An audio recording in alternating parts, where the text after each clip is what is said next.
My name is Marcus, and I'm the chief architect of the Mifos Initiative. And I'm going to show you today something which goes a bit beyond what we're currently talking about if we're talking about innovation and disruption, right? We are creating currently we're having a platform which simply is a core banking system as a platform purpose-built for financial inclusion. So it's a cloud-based platform offering a core banking system that you can use for everything which is related to microfinance, which is microloans and savings and also customer relation and all that stuff. And we're right now turning this into a cloud-native application framework for digital financial services. So that's what we're going to, right? And we're simply using the experience that we made with the product and the platform that we had in the beginning. And we're supported by our global network of partners. And we're led by financial, technology, and open source experts like Paul Merritz or Dave Neary that are part of our board and our advisory. So first of all, let me give you a short idea of what we're coming from, right? So we have 116 financial institutions in 37 countries around the world using our platform.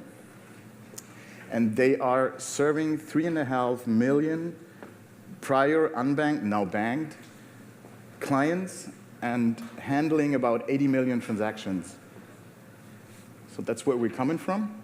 And given some regulation changes and some innovators and entrepreneurs coming up, we simply now see the need for something which is more than simply a platform, which is really a kind of framework where you can pick and choose what you want to do.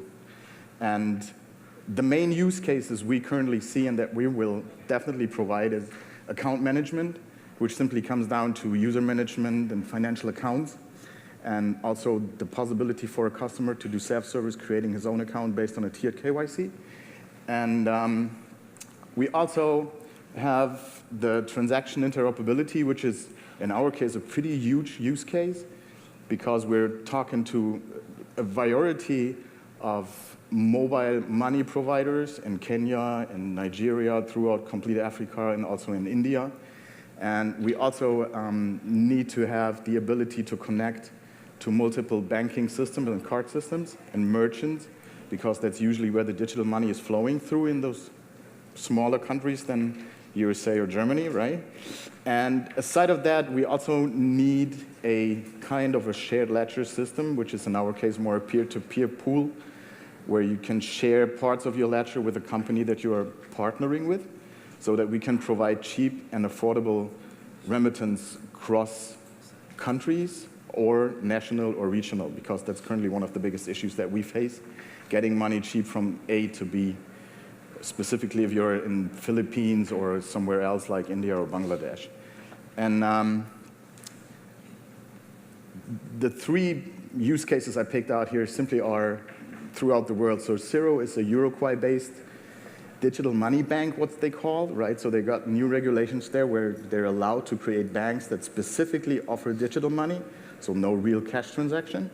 And if a company is using this digital money, then they get some tax reductions because it simply stays all in the system without really get cashed out and cashed in and back and forth.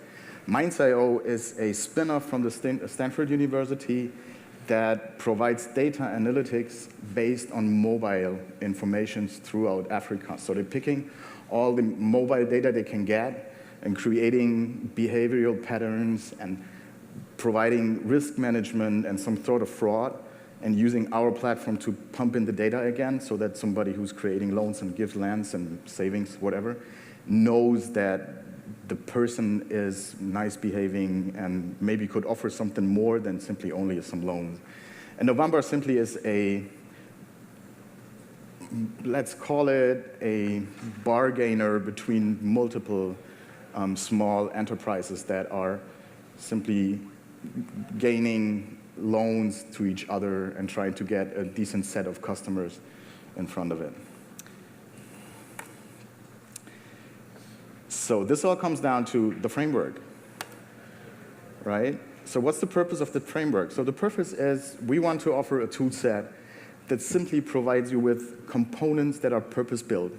They bring some default behavior that you can use or you can change because it's open source, right? And you also could add your specific logic you want to use or simply replace portions of what we offer as the default behavior.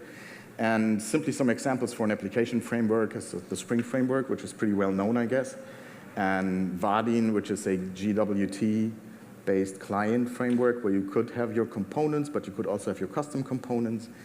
And the main purpose for us is, aside from offering this framework so you can take it, right, create your own application, or you can run hosting services and let others use the web services, is a pretty simple set of provisioning. So you can really start with a pretty basic setup, simply some small portions, and then you could add more while you grow. That's a nice word which is used often here, right? Pay as you grow. And it's specifically built to scale out. So that's one of the points I really want to get clear here. So we're talking about a cloud ready-made solution. So it's not something that we're simply created on top of what we currently have. We're really refactoring the complete code base currently and creating a cloud-native microservice solution that you can really pick and choose and start and run and replicate and scale as often as you like. And this is specifically for multiple benefits, right? So one is the lean development, right? So we offer you the infrastructure code you need to run a bank, in this case a digital bank, and you do not need to reinvent the wheel. So you got most of what you're really thinking of you would like to. So you could be faster on market because you don't need to care about KYC, you don't need to care about accounting and whatever, right? And it's pretty easy to deploy because it's, as I said, already made for the cloud. So you simply spin up one service, and then you could start replicating it based on the cloud system you're using.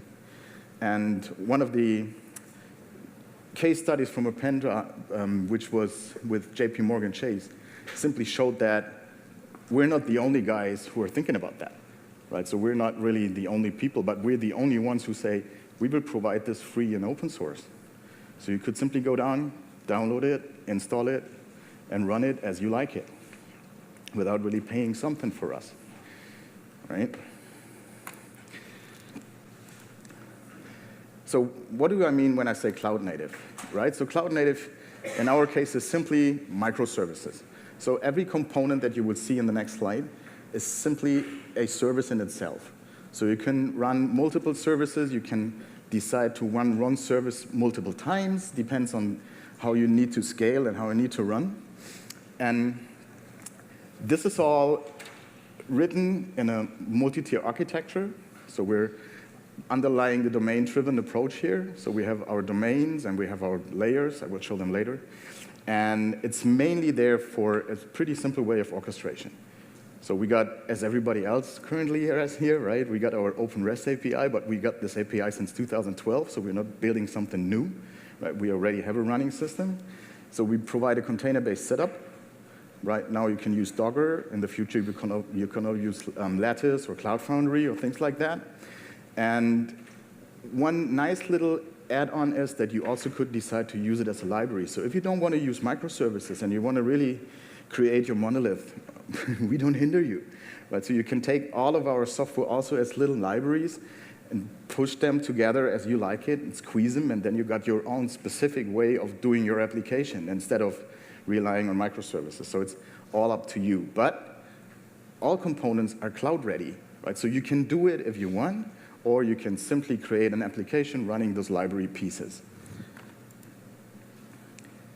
And while I'm talking about the building blocks, so this is the big picture, right? It's not really every little piece we will provide, simply giving the main overview of what we're looking for. So everything in white is simply stuff that we will use too. So we will use the Spring framework, we will use Spring Cloud where we can, right? And the stuff in blue is what we call the core components, right? So we will have an identity management, which is OAuth 2 based, because it's the de facto standard for REST applications currently. Then we got a command processing and an event processing component because we rely heavily on the command pattern to have fast pushings of transactions. Then you will have your usual accounting component, and we will have some root processing. So this would be the base, right? On top of that, then we still have stuff like KYC, which is then purpose-built, right? So it's a tiered KYC, utilizing rules, so you can tweak the rules as you like. And we got the portfolio management, which simply means you can have your checking accounts, your loan accounts, whatever you want, and we will provide a default set of things that you want to do, but you can configure them as you like to. Then we got the transaction processing. In our case, it's simply a unified API, and we will provide default connectors that simply connects to multiple systems like the ISO 222 or SEPA or whatever kind of M-Pesa mobile provider. And we will have some basic fraud and risk management. Basic because we're not really the data scientists, but there are some patterns out there which are usually useful.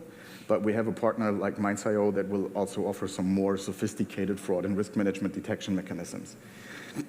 And at the end of the day, on top of this, then there is the account management, which simply will utilize all of that and put a bit more behavior and a bit more workflow in it. And the same is for the transaction interoperability. The point is that I want to make here, you can choose any level you want to use. So if you say, I don't care about your account management, but I would like to participate on your KYC and your transaction processing, you simply could jump in on that level. Take those two components and build your application on top of it. Or if you say, I don't even care about all that stuff, I simply want to have the command processing, go and take it. Right? It's simply like a stack of Lego, and you could start creating your application, and at the end of the day, there's something awesome that you can sell, hopefully. Right? So that's the building block idea here.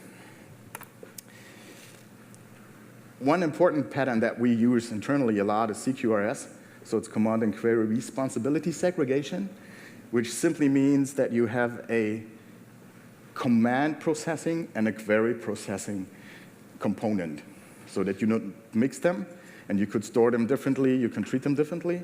And we mix that a lot with events. So at the end of the day, a command comes down to event sourcing, the event gets fired, and then other components can pick them up and can do with the information whatever they want to like to, store it in a relational database, or doing some business analysis on top of it, and enhancing the information.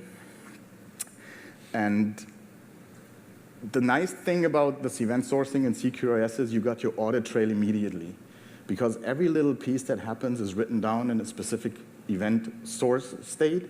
So you got your stream of states, and you could simply see all the time what's happening in your system. So we do not need really to have a special auditing component because it's pre-built in, given the patterns we're using. And the events are also the easy way of integrating. So if you're interested in something, you simply set a listener, and then you get the information that something's happened. You can grab the information, can do what you want with it. So you do not need to change our code or do some nasty things in there. You could simply create it and use it. And the ability here is simply, if you take it as it is, the whole component, then you will get all widgets on the right side. Right, so you got your presentation layer. In our case, it's a HTML5 web application. Right, and then you got the business layer, which will have a query storage built in this layer, so it's pretty easy to read information. And you got the command storage and data storage and the data layer level, which are then also doing some tweaking and turning around the data so it's easier to query. That's it. The easy one. Thank you. Any questions? Yeah, thank you. So we had a couple of questions submitted via email. There's still a little bit of time to submit more questions if you have any. And that email address is level2@FinDEVr.com. So the first one, just about your business model. Essentially, what's your business model and how do you ensure that it stays supported? Okay, so we're a 501c3 nonprofit. Right, so we're currently are pretty nice funded by some nice Silicon Valley people. And aside of that, we're having partners that are building the platform together with us. So it's not really that only I'm sitting there and creating an open source project, right? Specifically a core banking system, come on, right? It's a huge one. So 40 of our partners are simply pretty hard in getting the information and doing all the tweakings they need for their regulations, because that's nothing we can override. I could not write a regulation component for Nigeria because I don't know the Nigerian regulations, but there's a partner there who simply is doing it and then is donating the code back. So this is how we stay sustainable on a code base. And the rest is simply funding, right? So we're funded. I don't want to go too much deep into that, right? But we're pretty good funded. Great. The next question is, do you have integration with Cores, EFT, and internet banking systems in the US? No. Simple answer. Oh, a simple answer. Okay. The next question is, what's your test strategy for cloud deployment?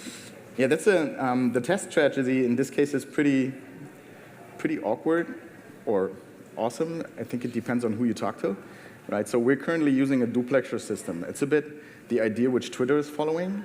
So we're taking portions of the incoming productive data, doing some obfuscation so that we're not really have the real customer data there, and pumping it through a separated set of servers that are simply running tests. So we're doing integration tests with live data, which is simply duplicating the data there and pumping it into the system so that we also could have some kind of performance testing there too, right? So that it's easier for us, instead of writing sophisticated artificial integration and performance tests, we simply use the real data which is happening and simply pump it over to the other system. Cool. The next question, the framework will be open source. Are there closed source licenses to be considered, for example, installations and containers? So this depends hardly on where you're running it, right? So we're running it on Lattice. Lattice is also open source, and it's also free to use, right? And at the end of the day, if you really want a scalable system, you need a data center where you run it. So there will be some cost for you, at least for running it. But if you stick on the stack that we're using usually, then it's not really pretty much depending costs for you there. But if you decide to take a, let's say, Oracle database instead of a MySQL or a PostgreSQL, then you will need to have some license fees there. And the same is for if you decide to go with Cloud Foundry instead of Lattice, then you will also have to pay something for that, right? But it's, in this case, it's more how you will run up your business. And at the end of the day, you could start small and simply then turn over to a bigger system if you think it's affordable and it makes sense for you then. Cool. Okay, and last question, in the minute we have remaining, are you building yet another core banking system? We already built the other core banking system, right? So we have one. There's no reason for building another one, right? We currently have one, and we're simply giving you the ability to use it as a framework instead of a closed system.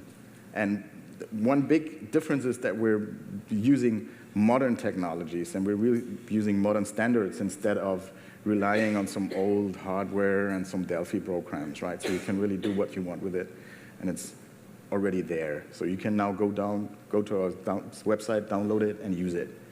And it's there. Go for it.